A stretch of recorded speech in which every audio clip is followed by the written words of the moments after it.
हाँ जी, अब पढ़ते हैं चैप्टर का last topic wheat stone bridge. क्या पढ़ते हैं? Wheat stone bridge. ठीक है, आखिरी टॉपिक है,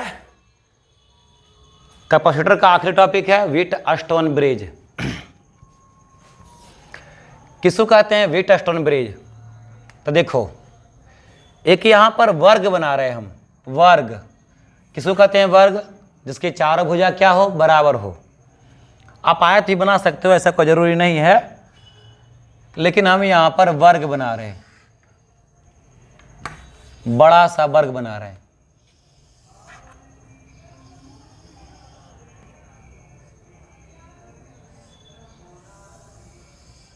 जिसके चारों भुजा बराबर हो और प्रत्येक कोण कितना डिग्री का हो? 90 डिग्री का हो। इसके बराबर ये, इसके बराबर ये, और 90 डिग्री का बना दिया। ये वर्ग हो गया। वर्ग में दो छोर से आप तार को खींच लीजिए, दो छोर से आप तार को खींच लीजिए, और दो छोर जो बच गया ना, उसको बीच से मिला देना है। यहां पर छोड़ के बीच से मिला देना है। एक संधारित्र को यहां पर जोड़ दीजिए। अच्छा, यहां भी बीच में क्या करना है? कैपेसिटर को, संधारित्र को, इन सब में जोड़ते जाना है। यह भी हो गया क्या? यहां पर संधारित्र हो गया।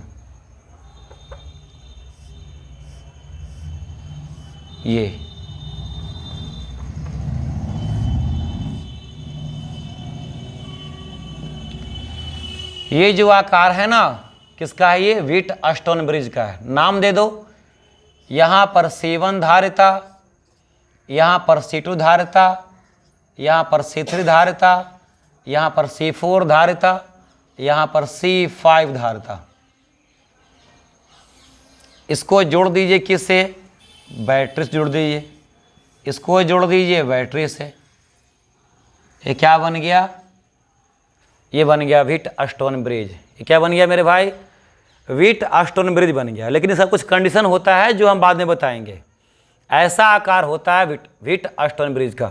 ये आकार है व्हीट स्टोन ब्रिज का। इधर क्या जुड़ा हुआ है? बैटरी। भी विभवांतर का बैटरी जुड़ा हुआ है। इसी को आप ऐसे भी बना सकते हैं। देखिए, व्हीट स्टोन ब्रिज बनाने का एक और तरीका है। एक तार खींचिए, सीधा तार खींचिए, ठीक है, यहां से मिला दीजिए ऐसे,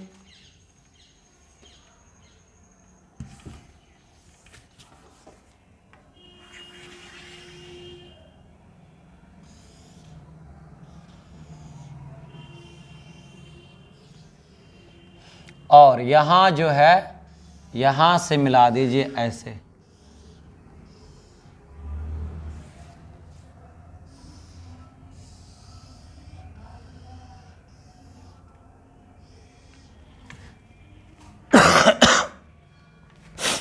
अब देखो,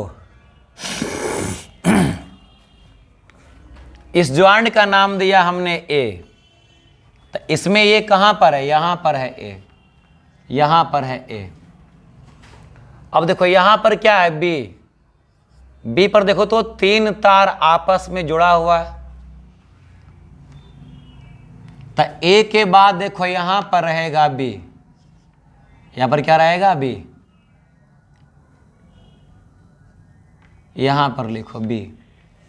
ए हुआ यहां पर, बी हुआ यहां पर, ए हुआ यहां पर, बी हुआ यहां पर। ए और बी के बीच में क्या है? C1 है। ए और बी के बीच में क्या है? यहां पर C1 संधारित्र है, C1।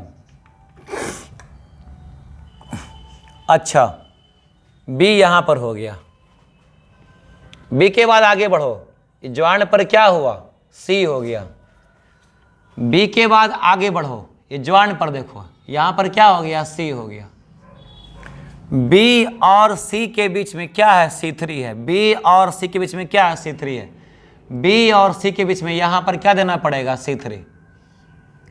बी और C के बीच में यहां पर देना पड़ेगा C3।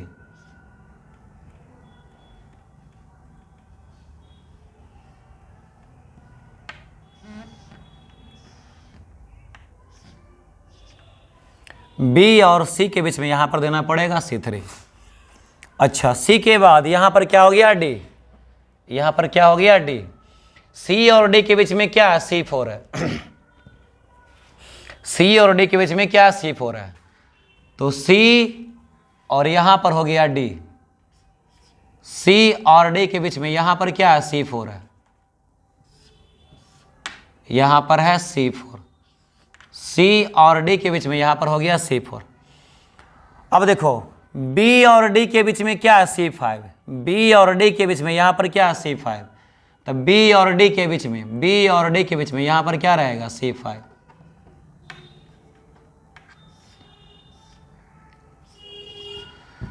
अच्छा, ए और डी के बीच में, ए और डी के बीच में यहाँ पर क्या है, C2। ए और डी के बीच में यहाँ पर क्या रहेगा, C2।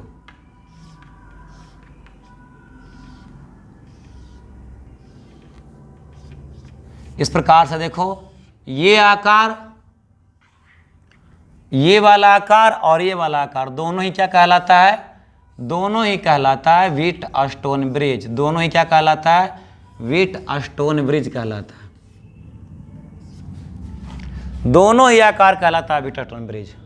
ठीक है, चाहे इस आकार की बात कर लो, चाहे इस आकार की बात कर लो, दोनों ही क्या कहलाता है, व्हीटस्टोन ब्रिज। अब व्हीटस्टोन ब्रिज में क्या होता है देख भाई, ये जो बीडी बीच से पास करा है ना, बीडी, यहां पर बीडी ये हो गया और यहां पर बीडी ये हो गया, बीडी देख लो, ये हो गया बीडी, ये हो गया बीडी। जब बीडी को बांट दो, बीडी को बांट दो, ऊपर में है C1 नीचे में है C2, ऊपर में है C1 नीचे में है C2, और इधर क्या, ऊपर में है C3 नीचे में क्या, C4। तो यदि C1 बटा C2 बराबर C3 बटा C4 हो जाता है, बीच से बांट दो इसको, C1 बटा C2 बराबर C3 बटा C4 हो जाता है, C1 बटा C2 बराबर C3 बटा C4 हो जाता है, तब ये बीच वाला जो संधारित्र है उसमें कोई आवेश नहीं बहता, इसमें कोई आवेश नहीं बहता, माने इसका धारिता क्या जाता है, शून्य हो जाता है। इसका धारिता क्या होता है, शून्य। यही बात है। देखो यहां पर ये बीच वाला है, बीडी के बीच में बीच वाला है, ऊपर में है C1 नीचे है C2, ऊपर में है C3 नीचे में है C4। तो यदि C1 बटा C2, C1 बटा C2 बराबर C3 बटा C4 हो जाए, C1 बटा C2 बराबर C3 बटा C4 हो जाए, तो बीच के संधारित्र में धारिता का वैल्यू क्या हो जाता है, शून्य हो जाता है। काहे, बीच के संधारित्र में आवेश नहीं बहता, यहां पर आवेश 0 हो जाता है, तो धारिता भी क्या हो जाएगा, शून्य हो जाएगा। इसमें कोई आवेश नहीं बहेगा तो धारिता भी क्या हो जाएगा, शून्य हो जाएगा। समझे, आवेश शून्य तो धारिता भी क्या हो जाएगा, शून्य हो जाएगा। समझा बात को, यही है क्या, व्हीटस्टोन ब्रिज। तो यदि इस चित्र में C1 बटा C2 बराबर C3 बटा C4, C1 बटा C2 बराबर C3 बटा C4 हो जाए, तो बीच के संधारित्र में कोई आवेश नहीं बहता है, बीच के संधारित्र में कोई आवेश नहीं बहता है, आवेश का मान 0 हो जाता है, तो धारिता का मान भी शून्य हो जाता है। तब ऐसे आकृति को व्हीटस्टोन ब्रिज कहते हैं। समझा, तब ऐसे आकृति को व्हीटस्टोन ब्रिज कहते हैं। ठीक है, उसको हम लिख रहे हैं, यदि दिए गए चित्र में, दिए गए चित्र में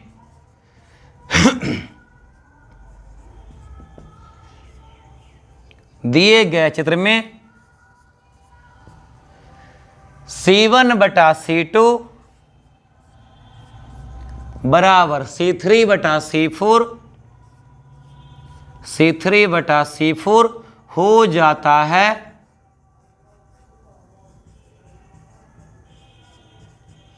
तब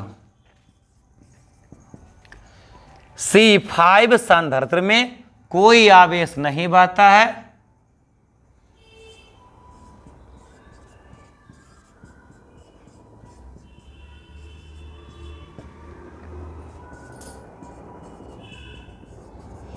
C5 संधारित्र में कोई आवेश नहीं बहता है और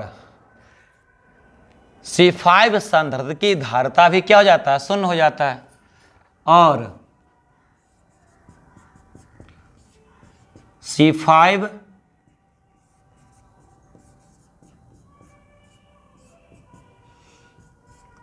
संधारित्र की धारिता भी शून्य हो जाता है।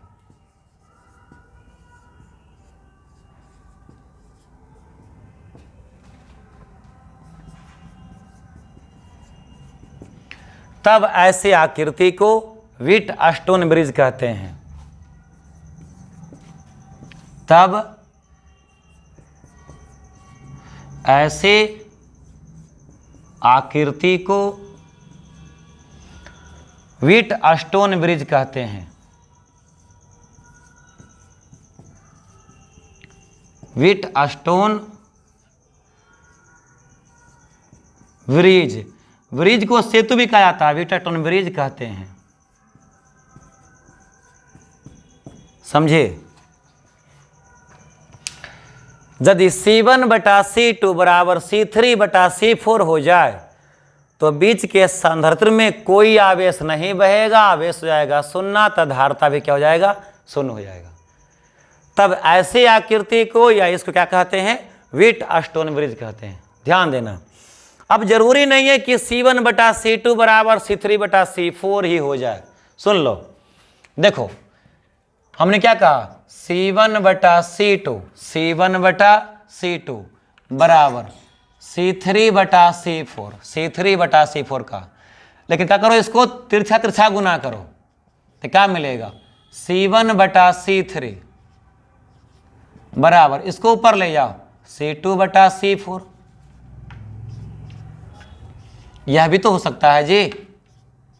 देखो C1/C3 बराबर C2/C4, तो ये तुम्हारी इच्छा पर है, ये तुमको अनुपात जो निकालना है, कैसे निकालना है तुम्हारी इच्छा पर है। तुम ऊपर बटा नीचे बराबर ऊपर बटा नीचे निकालो या बाएं बटा दाएं बराबर बाएं बटा दाएं निकालो, वो तुम पर डिपेंड करता है। चाहे C1/C2 बराबर C3/C4 लिखो या C1/C3 बराबर C2/C4 लिखो, बात सेम है।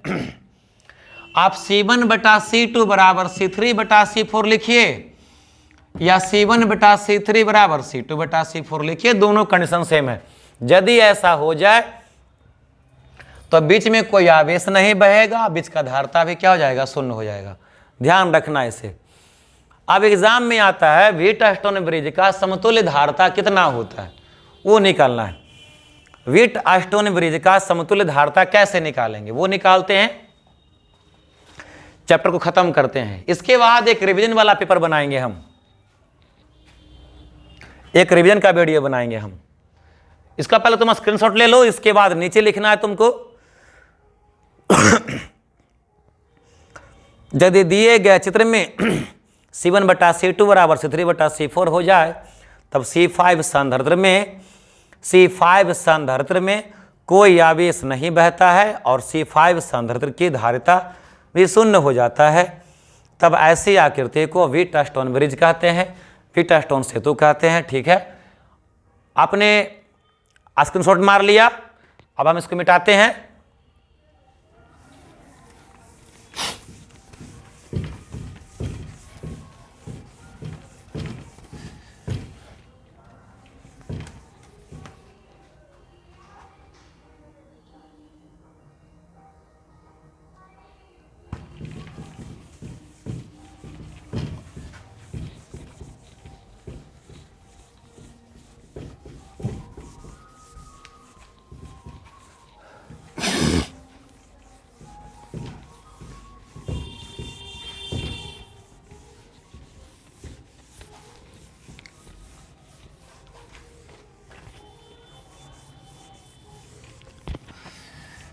आहा, बोल भैया घर में पढ़ाई कर रहा है या नहीं कर रहा है यार, ये सब जो पढ़ा रहे हैं ना आपको छापते जाना है, स्क्रीनशॉट मार के छापते जाना है। जो यहाँ पढ़ा दिए उसका क्लास में दोबारा पढ़ाई नहीं होगा। हमको ये बहाने मत बनाना, ठीक है, कि मेरे पास मोबाइल नहीं था, मेरे पास मोबाइल में रिचार्ज नहीं था, ठीक है। वो हमको सबको पता है, हमें अच्छे से पता है कि हर एक घर में मोबाइल है और रिचार्ज रहता है ना। कम्बल ओढ़ करके वीडियो देखने के लिए तुम्हारे पास रिचार्ज रहेगा, लेकिन पढ़ने के लिए रिचार्ज नहीं रहेगा। तो हमको जो है ना बहाने मत बनाना। पता नहीं क्या क्या देखते रहते हो कम्बल ओढ़ करके, है ना, रजाई में बंद होकर के। गर्मी रहेगा तो क्या है कि कमरे में बंद होकर देखता रहेगा, पता नहीं मोबाइल में क्या क्या। पढ़ने के लिए तुम्हारे पास जो है रिचार्ज नहीं रहेगा। तो जो है हमारे सामने बहाना मत बनाना, ठीक है। छापते जाना, ये सब एग्जाम में आता। अगला वीडियो आएगा रिवीजन वाला, पूरे संधारित्र का, पूरे कैपेसिटर का हिंदी अंग्रेजी मिला के रिवीजन करेंगे और फिर क्वेश्चन करेंगे। 2 दिन में खत्म करना है इसको। हमको निकालना व्हीटस्टोन ब्रिज का समतुल्य धारिता। तो चलो, तुम चाहे फिगर कोई बना लो, उससे फर्क नहीं पड़ता।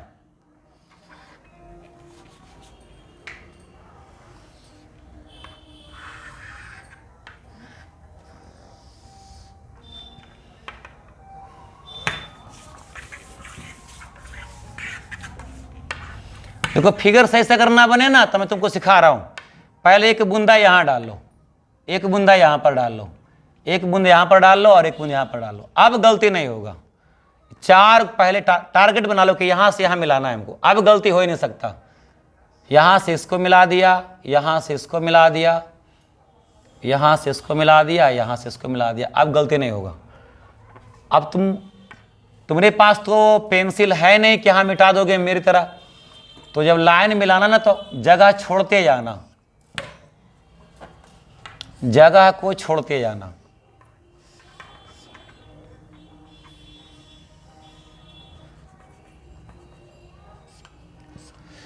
इसको हमने माना C1, इसको हमने माना C2, इसको माना C3, इसको माना C4, ठीक है। अच्छा, अगर ये फिगर नहीं रहा,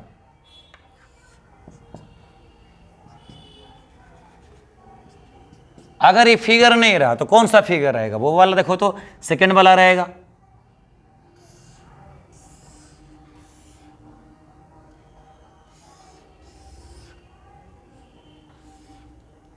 ये वाला रहेगा। कैसे निकालोगे समतुल्य धारिता? एक कैपेसिटर यहां पर, एक यहां पर, एक यहां पर, एक यहां पर और एक यहां, एक यहां पर। इसको माना C1, इसको माना C2, इसको माना C3, इसको माना C4, इसको माना C5। यहां पर माने A, यहां पर माने B, यहां पर माने C और यहां पर माने D। A B के बीच में C1, A B के बीच में C1, B C के बीच में C3, B C के बीच में C3, C D के बीच में C4, C D के बीच में C4, B D के बीच में C5, B D के बीच में C5 हो गया। A D के बीच में C2, A D के बीच में C2 सेम हो गया।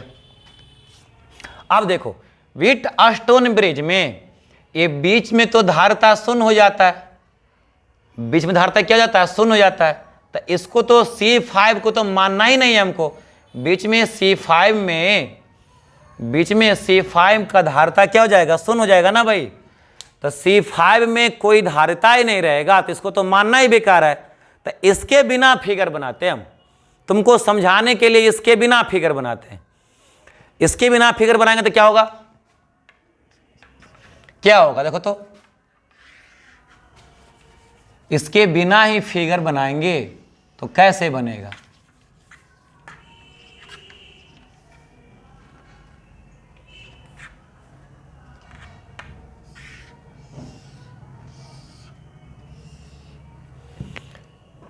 यहां पर C1, इधर C3, यहां पर C4, यहां पर C2। ये तीर इधर, ये तीर इधर। C5 तो बनाएंगे ही नहीं क्योंकि उसमें तो कोई आवेश जा ही नहीं रहा, उसका धारता शून्य है। अच्छा, तो उसको नहीं बनाएंगे, तो यहां पर क्या जोड़ दिया? बैटरी।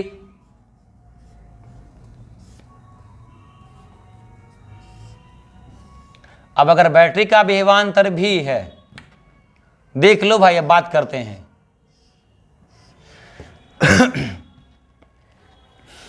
अब यहां पर देख लो, करते हैं हम लोग काम, चाहे इसमें भी कर सकते हो। आपको अगर एग्जाम में फिगर ये वाला दिया, कोई एक देगा, दोनों नहीं देगा एग्जाम में फिगर। अगर ये देगा तो उससे ये फिगर बनेगा, और ये देगा तो इसका अगला फिगर क्या बनेगा? यहां बीच वाला C5 नहीं रखना, तो कैसा फिगर बनेगा? C5 हटा दोगे तो ऐसा फिगर बनेगा। यहां पर C5 हटाओगे तो कैसा फिगर बनेगा? देखो,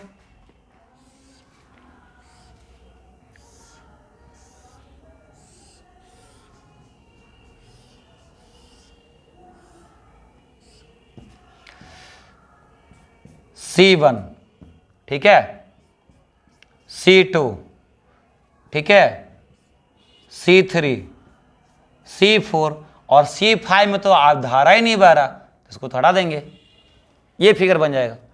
अब देखो, ये हुआ प्लस तो ये हुआ माइनस, ये हुआ प्लस तो ये हुआ माइनस। देखो तो C1 और C3 दोनों एक ही तार में है ना भाई? C1 और C3 दोनों एक ही तार में है, एक ही तार में, और माइनस जुड़ा हुआ है प्लस से, तो C1 और C3 दोनों क्या हो गया? श्रेणी क्रम में हो गया। इसका माइनस इसका प्लस जुड़ा हुआ है तो क्या हो गया? श्रेणी क्रम में। C1 और C3 क्या हुआ? श्रेणी क्रम में। नीचे आ जाओ, C2 और C4 दोनों एक ही तार में जुड़ा हुआ है। अगर यहां पर प्लस तो यहां भी प्लस, यहां माइनस, यहां प्लस, यहां माइनस, तब यहां पर माइनस। C2 और C4 दोनों जुड़ा हुआ एक ही तार में, तो C2 और C4 क्या हो गया? श्रेणी क्रम में हो गया। तो ऊपर C1 और C3 हो गया श्रेणी क्रम में, और नीचे C2 और C4 हो गया श्रेणी क्रम में। इसमें देख लो, C1 और C3 दोनों एक तार में श्रेणी क्रम में, C2 और C4 दोनों एक तार में श्रेणी क्रम में। तो इसको लिखते हैं, लिखते हैं इस बात को। एग्जाम में चाहे फिगर ये देगा तो इसके बाद ये बनाना, अगर ये देगा तो ये बनाना, दोनों नहीं बनाना है। आप दोनों नहीं बनाना आपको, कि कोई एक काम करना है, हम तो दोनों के लिए पढ़ा रहे हैं। तो इसमें क्या देख रहे हो? C1 और C3 क्या है? श्रेणी क्रम में। तो लिखते हैं यहां पर, चूंकि C1 तथा C3 श्रेणी क्रम में है, श्रेणी क्रम में है, तो याद करो, श्रेणी क्रम में समतुल्य धारता का फॉर्मूला क्या पढ़ाए थे? इसलिए C1 और C3 का समतुल्य धारिता, इसलिए C1 तथा C3 का समतुल्य धारिता, C1 और C3 का समतुल्य धारिता क्या फॉर्मूला पढ़ाए थे जी? 1/C समतुल्य बराबर 1/C1 plus 1/C2 plus 1/C3, ऐसे से तक पढ़ाए थे बहुत सारा। लेकिन हमको तो यहां पर केवल दो ही है ना भाई, केवल C1 या C3, केवल दो ही है, तो यहां पर केवल दो ही रखते हैं, केवल दो रखते हैं। एक क्या रखते हैं? C1, और एक क्या रखते हैं? C3। यहां पर तो दो ही धारिता है, यहां पर दो ही धारिता है, दो ही संधारित्र है, तो दो ही संधारित्र है, इसलिए दो ही धारिता रखेंगे, 1/C1 प्लस 1/C3 श्रेणी क्रम में। अच्छा, यहां पर C समतुल्य नहीं लिखेंगे, यहां पर C समतुल्य अभी नहीं लिखेंगे, क्योंकि केवल यही दोनों को निकालने से समतुल्य तो निकल नहीं जाएगा। अभी हमको C1 और C4 का भी निकालना है, बाद में सबका निकालना है। तो अभी तो हमारा समतुल्य धारता आ नहीं रहा, केवल C1 और C3 का आ रहा है। तो यहां पर जो है ना, C समतुल्य के बदले क्या लिखेंगे? C13, ऐसे लिखेंगे। क्या लिखेंगे? C13, 1/C13। 1/C13 क्यों? क्योंकि C1 और C3 का समतुल्य निकालना है, C1 और C3 का समतुल्य निकालना है। तो 1/C13 बराबर क्या होगा, श्रेणी क्रम में है तो 1/C1 प्लस 1/C3। इसको हल करो, C1 C3 का लघुत्तम ले लो, C1 C3 हो गया, C1 से C1 कट गया, C3 बच गया, प्लस लगाओ, C3 C3 कट गया, C1 बच गया। अब देखो इसको उल्टा कर दोगे तो यह भी उल्टा हो जाएगा।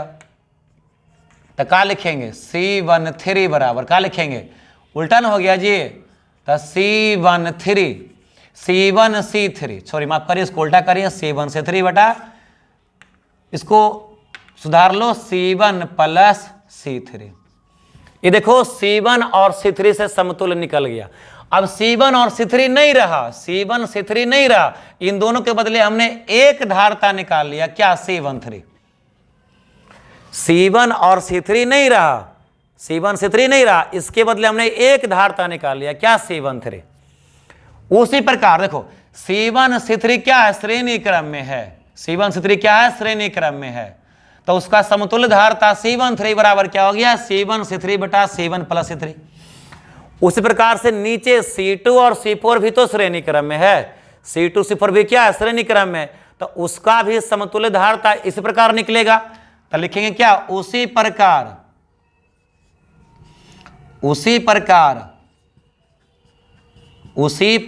किसका, C2 और C4 का समतुल्य धारता, C2 तथा C4 का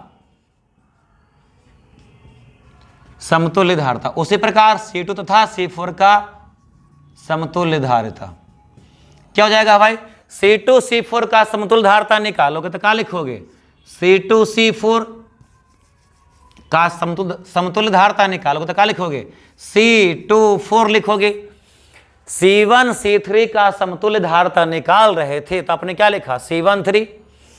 तो C2 C4 का समतुल्य धारता निकालोगे तो क्या लिखोगे, C24 बराबर, यहां लिखे C1 C3 बटा C1 प्लस C3, तो यहां क्या लिखोगे, C2 C4 बटा C2 प्लस C4 लिखोगे, ये लिखोगे।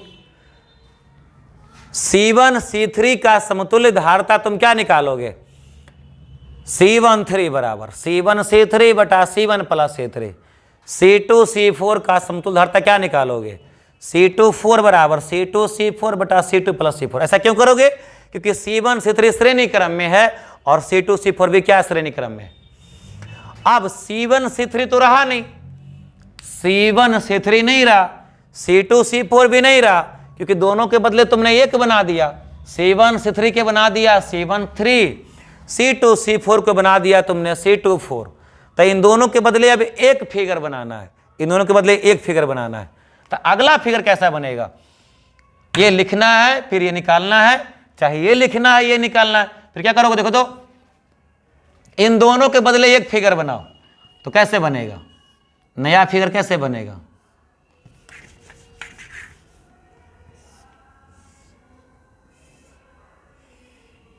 ये हो गया नया फिगर। C1 C3 तो रहा नहीं, उसके बदले एक सांधारित्र बन गया, एक अकेला बन गया। C1 C3 के बदले एक अकेला कौन सा बन गया, C13। और C2 C4 भी नहीं रहा, उसके बदले क्या हो गया, C24। तो यहां पर क्या बना लेगा, C24 ये बना लेगा। अब इससे नया फिगर ये बन गया, चाहे इससे भी नया फिगर ये बन गया। C1 C3 नहीं रहा, दोनों के बदले एक हो गया C13, C2 C4 नहीं रहा, दोनों के बदले एक हो गया C24। अब देखो ये कौन सा क्रम में है, इसका प्लस, यहां पर देखो प्लस है तो इसमें भी प्लस, इसमें भी प्लस, यहां पर देखो माइनस है तो इसमें भी माइनस, इसमें माइनस। ये कौन सा क्रम में हो गया, पार्श्व क्रम में हो गया। पार्श्व क्रम में क्या करते हैं जी, दोनों को जोड़ देते हैं। पार्श्व क्रम में समतुल्य धारता के लिए क्या करते हैं, दोनों को जोड़ देते हैं। तो अब देखो तो ऊपर वाला और नीचे वाला का समतुल्य निकालोगे तो अब तो अंतिम वाला निकलेगा ना जी, ऊपर वाला का नीचे वाला को, इन दोनों को C13 ऊपर वाले का, C24 नीचे वाला का, इन दोनों से समतुल्य निकालोगे तो अब तो अंत में निकलने वाला है। तो अंत में निकलने वाला है तो क्या कहेंगे, समतुल्य धारिता समतुल्य धारिता सी इक्विवेलेंट लिखेंगे, चूंकि अंत में निकलने वाला है तो सी इक्विवेलेंट बराबर क्या हो जाएगा, दोनों पार्श्व क्रम में ना है बेटा, तो पार्श्व क्रम में जुड़ता है ना जी, तो सी इक्विवेलेंट बराबर क्या हो जाएगा, C13 प्लस C24। पार्श्व क्रम में समांतर क्रम में दोनों जुड़ जाता है, तो सी इक्विवेलेंट बराबर C13 बटा C13 प्लस C24। अब इसके आगे निकालो, इसके आगे हम इधर लिख रहे हैं सी इक्विवेलेंट बराबर क्या हो जाएगा, C13 के बदले क्या लिखोगे, C13 के बदले क्या लिखोगे, C1 C3 बटा C1 प्लस C3। और C24 के बदले क्या लिखोगे, C2 C4। दिख रहा है कि नहीं दिख रहा है भाई, ऐसा ना हो कि दिखने में दिक्कत हो जाए। सी इक्विवेलेंट बराबर C1 C3, C1 C3 के बदले क्या लिखेंगे, C1 C3 बटा C1 प्लस C3। C24 के बदले क्या लिखेंगे, C2 C4 बटा C2 प्लस C4।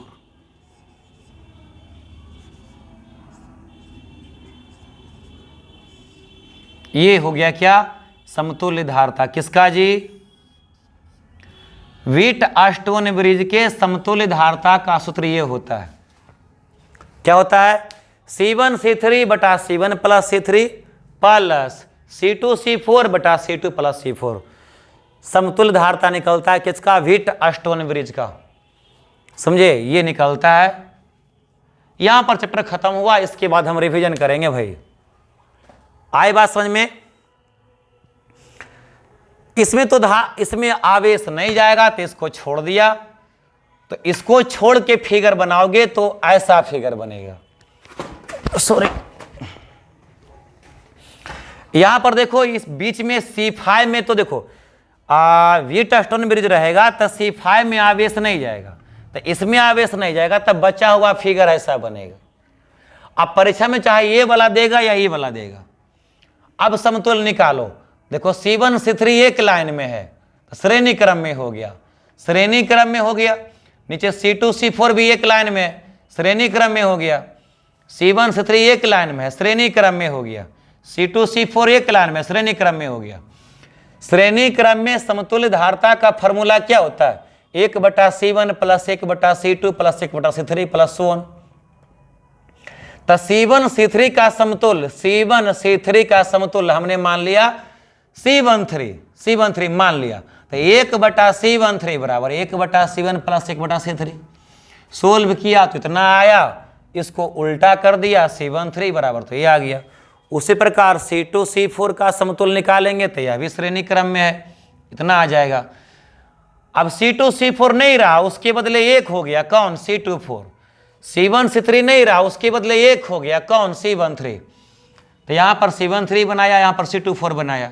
अब ये दोनों कौन सा क्रम में, पार्श्व क्रम में, तो पार्श्व क्रम में तो समतुल्य धारता के लिए दोनों जुड़ जाता है, तो सी इक्विवेलेंट बराबर क्या हो गया, C13 प्लस C24। C13 का वैल्यू यहाँ से भर दो, C24 का वैल्यू यहाँ से भर दो, तो सी समतुल्य का फार्मूला ये निकल गया। व्हीटस्टोन ब्रिज में समतुल्य धारता ये हो जाता है। ठीक है, खत्म हो गया चैप्टर भाई।